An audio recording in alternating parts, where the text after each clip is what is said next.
guys, and welcome to Knit Grit. In today's video I'm going to go over how to do this Picot bind-off edging. I'm making this huge giant shawl and I'm capping it off with this really pretty bumpy edge because it's a garter stitch and I feel like it gives it a little bit of something. So I'm going to do a quick thing on how to show how to make these little tiny bits. Quick note, this bind-off method will make it so that it takes a little bit more yarn, so make sure you have plenty when you're finishing off. Don't think that it's going to take the same amount as just a normal bind off.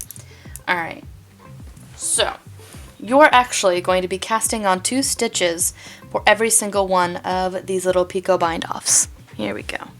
So you're going to start off by taking your first stitch of your repetition. This is a 5-stitch across repetition, and you're going to do some casting on. I'm going to do that by casting on through my stitch. I'm going to pick up a stitch, pull it through, and before I take it off my stitch, I'm going to take this part that I just pulled through and put it back onto my left needle.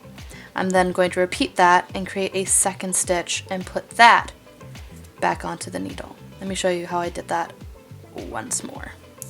I'm going to undo what I just did. So go in, pick up your yarn, pull it through, take your nice loose stitch here. I try not to pull too tight because if you pull too tight you won't be able to do it. I put that back onto the stitch. I keep my stitch loose, wrap again, pull through my loop that I just created, and create the second loop. So now I've got 2 added stitches onto this piece. Next I'm going to bind off the next 5 stitches, and that's it. This is super easy and I love it. The only thing that I do that's a little bit different and why I brought my yarn to the front is I purl the first stitch because I think it adds to the bumpiness of the stitches here, and that's what this specific pattern calls for. You don't have to purl the first stitch if you don't want to, but I just like to do that. I'm going to purl, take that off, and then knit the next stitch. And the way that I bind off is just taking the first stitch once I've got 2 on my hook, so I've got 2 right here, and I take that and I pull it over. I'm going to do the same thing. This is my second. Take that and pull it over. Third. I try to pull it a little bit tighter here so that hole isn't formed. This is my third. Going to take that, pull over fourth, and then take this and go 5. The main issue is if you want these a little bit less far away, you can decrease 4 or even 3 if you want them really bunched up together. The main thing is to get the 2 stitches that you created to bind off, so you should at least bind off 3 whenever you're doing this. So now that we're back at the beginning, we're going to take our needle and pick up the last bind off stitch, and that's where we start all over again. So this is my stitch. I'm going to cast on 1, add, go through that same stitch, cast on, add. Try not to make it too tight, but also not too loose. You gotta find that nice happy medium. Purl the first stitch, and then knit the second one. Now that you've got 2 on there, you're gonna bind off by pulling the purled stitch over the second one. We're gonna do that again. Knit 1, peel over, knit 1. This is the third decrease. No. Oh, that's tragic. There we go. That could have been a lot worse. There we go. Third, fourth, and 5th. And you're going to keep doing that until you reach the end of your work. I still have a little bit to go.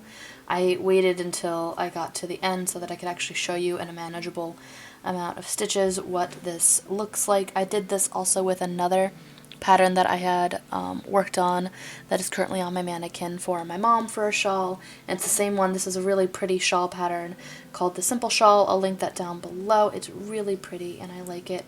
If you're interested in seeing how this works, then let me know. I could possibly do a tutorial on how to do the basis of this shawl because I might be making another one.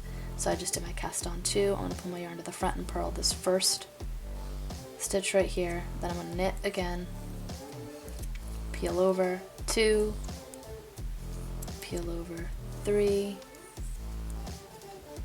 eek, peel over 4, peel over and 5. Peel over. Take the stitch back onto the main needle and create 2 stitches. Create 2 stitches. We're going to purl the first stitch, knit the second, peel over third, peel over fourth. Oh wait, no, this is the third, excuse me. Peel over fourth, peel over, and fifth, peel over. It's a really easy one once you get the hang of it. You just gotta get the fluid motion of it all. And I was very close to the end of this yarn. I was really worried about being able to actually get this pattern done. With the amount of yarn that I had, it would be really awkward to be casting off and having to buy another 300 yard skein just to get the bind off done. And I did not want to do that, so I'm very happy that there is enough here to do that with. Alright, stay tuned for future videos. I'm actually going to be posting a video on how to make a Krampus, and I'm also going to be possibly doing the child from The Mandalorian, if you know what that is, so stay tuned. I'm pretty excited about it. Kappa's got me a little bit nervous about posting some videos, but I am pretty excited about posting some stuff, even if I have to do it without adding any kind of ads or monetization to it, so just stay tuned. And let me know what you guys want to see down below in the comments. Until next time, guys. Bye!